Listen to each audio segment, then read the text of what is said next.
Well, earlier this morning, we heard reports about NC-12 buckling under the high waters.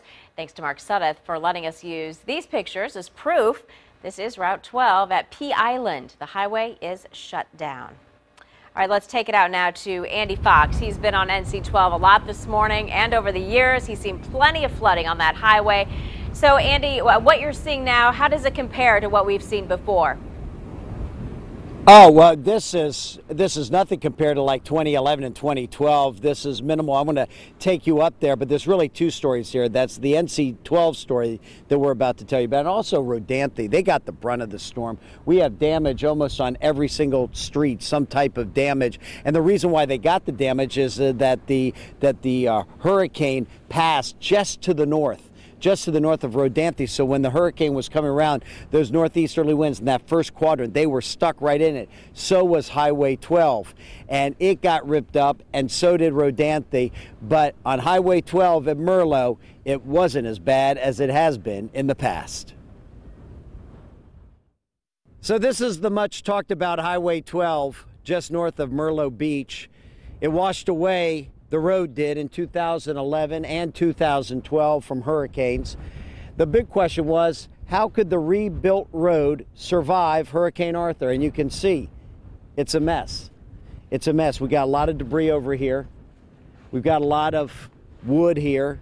But look what we have here. This was the big sand dune that was built, put up here. The sand dune stands. Yes, some of the sand dune washed away. We can see the road right over here. Take a look. This is the center line right here, Highway 12. This is how much sand is covering it. Not a lot, maybe about an inch and a half.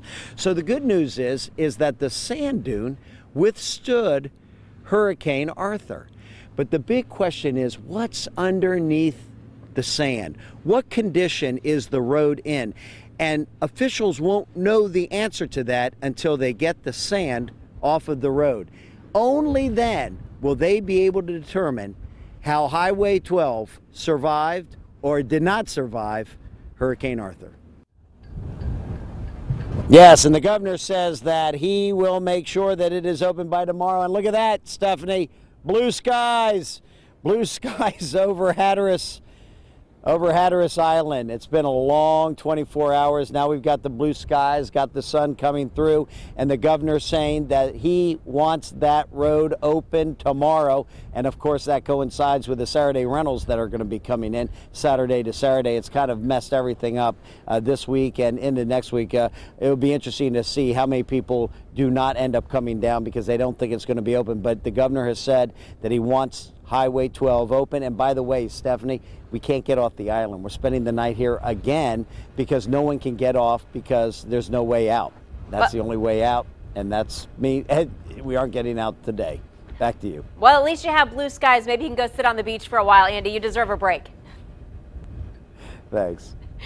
Well, we wanted to keep our team coverage of Arthur's aftermath moving on now, so we're going to take you out to Erin Kelly. She is live in NAGS Head. Erin, what do you have new since this morning?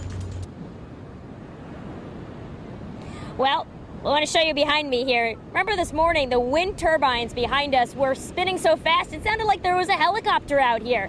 They're still spinning pretty good right now, but it's just not as bad as it was this morning. The waves are still coming in. They're pretty big.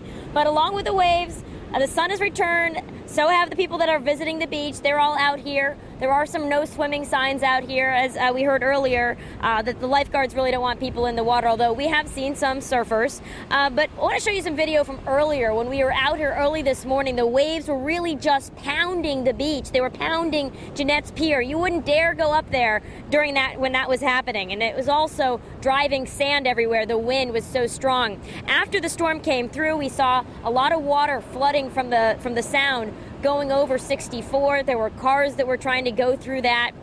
That subsided somewhat. We've gone around, we've talked to people to try to check out the damage. We talked to one man who said, you know, he prepared his shop and luckily it just wasn't as bad as he was as he was thinking it might be. Boarded everything up, brought everything in, put plywood on the sign out front so we don't lose our sign. And any damage? Not really, nothing to speak of. We had a couple of hits on the plywood. We paint them so we can tell where if you had any hits.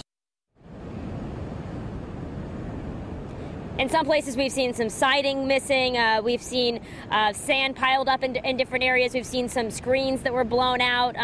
We've also seen utility crews going around and trying to be quick about making repairs there. We've had some down power lines as early as 3 a.m. But back here on the beach in Nags Head, people are out and about. It looks like a regular beach day.